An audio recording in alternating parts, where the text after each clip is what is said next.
សួស្តីអ្នកនរគ្នានៅក្នុងវីដេអូនេះខ្ញុំនឹងនិយាយអំពីបច្ចេកមួយដែលទាក់ទងជាមួយនឹង Web Design ដែលស្ថិតនៅក្នុង Topic Animate Discovery Tracking and Streaming for Website ហើយសម្រាប់ website របស់ខ្ញុំមានឈ្មោះថា Nizaki ដែលមាន user target ដែលជា anime fan ឬមួយក៏ជាអ្នកដែលទៅតែមើល anime ថ្មីៗហើយមួយវិញទៀតគឺជាអ្នកដែលចង់ចាប់ផ្ដើមមើល anime ហើយសម្រាប់ user problem វិញគឺពេលខ្លះគឺវាពិបាកនៅក្នុងការរក anime ដែលយើងចង់មើលហើយណាមួយវិញទៀតគឺ website ខ្លះគឺអត់មានជាមួយនឹង watchlist ឬមួយក៏ history ទេហើយខ្លះវិញទៀតគឺអត់មានជាមួយនឹង mobile experience ទេគឺអត់មានresponsive ជា mobile ហើយពិសេសជាងគេនោះគឺសម្បូរទៅដោយ ad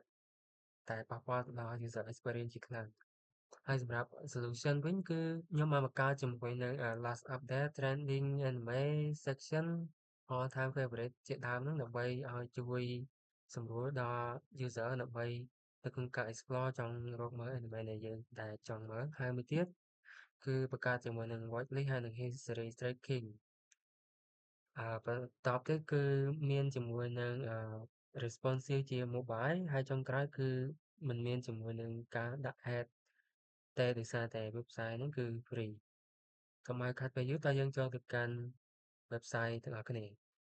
ពេលចូលមកដល់ website របស់ហ្នឹងយើងនឹងស្ថិតនៅក្នុង home page ហើយខាងលើនេះគឺជា header ហើយនេះគឺជា landing section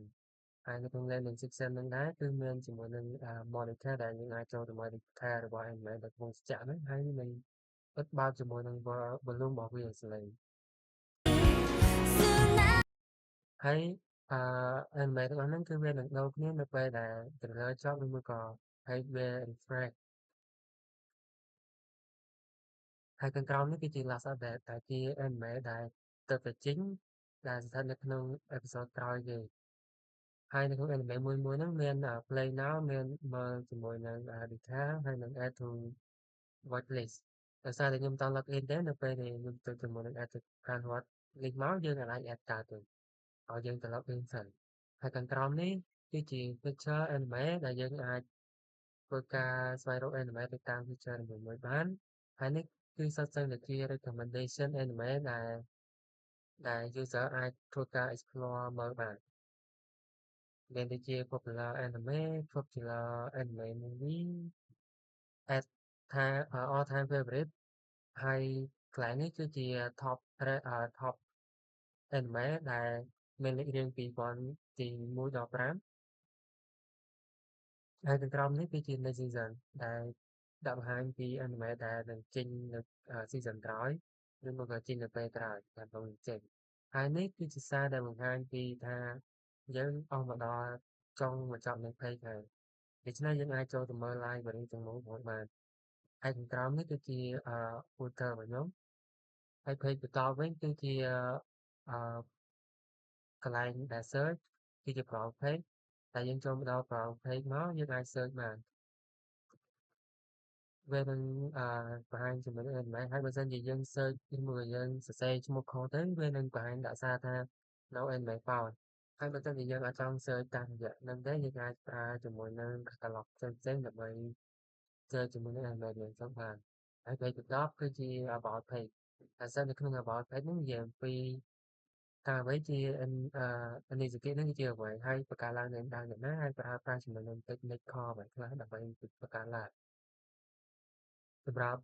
បន្តទៀតគឺជា detail page ដែលស្ថិតនៅក្នុង detail page នេះដែរគឺយើងអាចចូលទៅមើល anime មកបានហើយយើងអាចធ្វើការ rate ជាមួយនឹង anime ហ្នឹង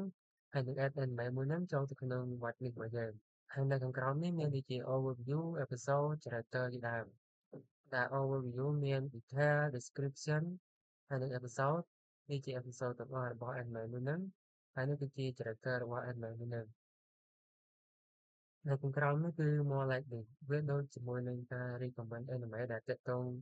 ស្តៀងជាមួយនឹង anime ដែលកំពុងតែនិយាយនឹងដែរហើយបន្តទៀតគឺចូលមកដល់ជាមួយនឹង watch anime page យើងមកចូលមកដល់ watch anime page នេះគឺយើងអាច play ជាមួយនឹង anime បានអាចបたっត់ថែមたបន្ថយ10សំឡេង年のបានហើយនឹង冒険だよ。បើក full screen បានហើយ50年もមួយវិញ100ទៀតគឺ年もយើងអាចដូរជាមួយនឹង episode ផ្សេងៗបានទៀត ហើយខាងក្រោមនេះគឺបញ្ជាក់ពី element យើងកំពុងតែមើលហើយនេះគឺជាហើយនេះក៏ជា more like ដូចជាមួយនឹង detail page ដែរហើយតទៅទៀតគឺយើងចូលទៅកាន់ login ដើម្បីយើងចូលកាន់ login ហ្នឹង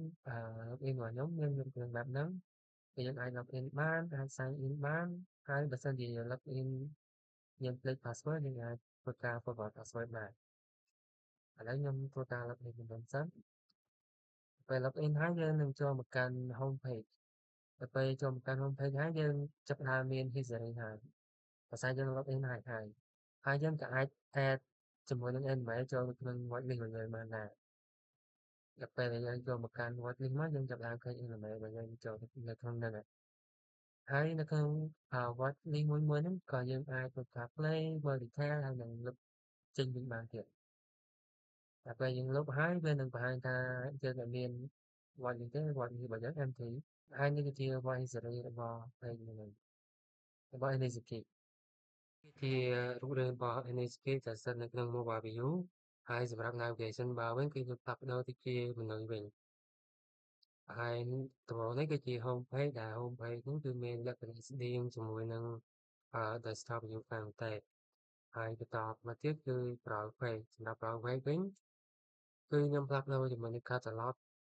ទាំងអស់ចូលទៅក្នុង catalog តែមួយនៅពេលយើងចង់ប្រើ catalog មួយណាគឺយើងអាច select catalog មួយហ្នឹងចូលមកប្រើបាន